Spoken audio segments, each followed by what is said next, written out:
ఒరే సుందరమూర్తి, నేను ఒక అమ్మాయిని ప్రేమించాను. ఆ అమ్మాయి నన్ను ప్రేమించడం లేదు.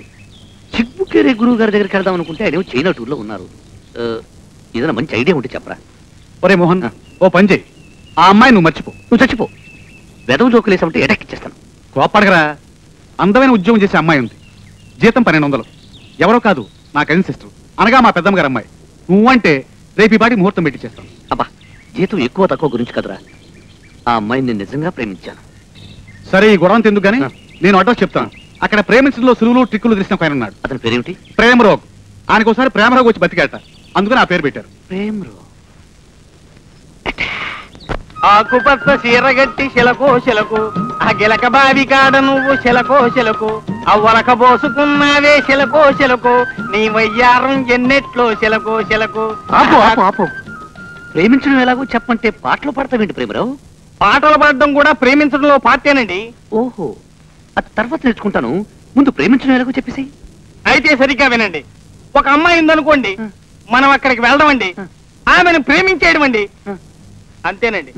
అది నాకు తెలుసు, కానీ లవ్ అటాక్ ఎలా ఇవ్వాలో అది చెప్పు. కాదు, చూపించు. అప్పుడు కానీ నాకు అర్థం కాదు. ఓహో, చూపించేయాలంటారా? సరే, అయితే నాతో రండి. నా లేటెస్ట్ లవర్ దెబ్బరొట్టెలు సుబ్బలక్ష్మి గారికి వెళ్దాం.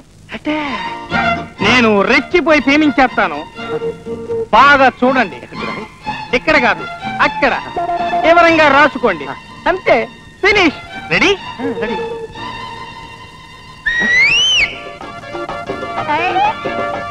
ఏట్రో ఈ మధ్య వరకుంది వ్యవహారం.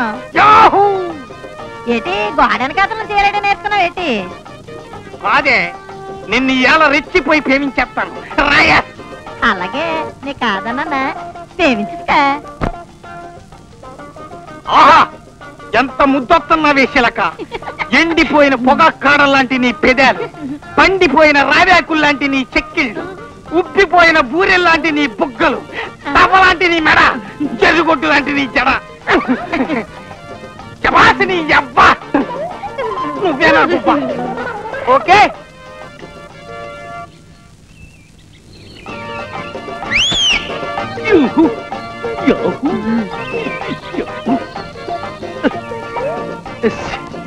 నేను ఎలా రెచ్చిపోయి ప్రేమించేస్తానే.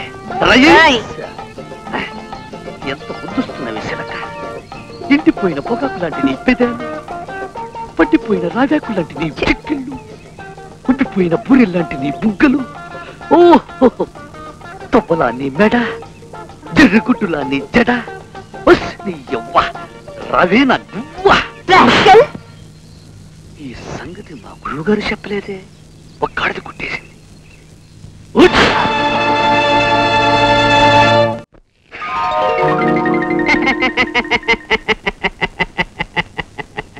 మీ అందరికి ఇలా ఒకేసారి ఇంటర్వ్యూ ఎందుకు పెట్టానో అనే సందేహంగా ఉంది కదా. ఇదో కొత్త రకం పద్ధతి. అదేమిటంటే, అదే ఏమీ లేదు, టైం కలిసి వస్తుందని.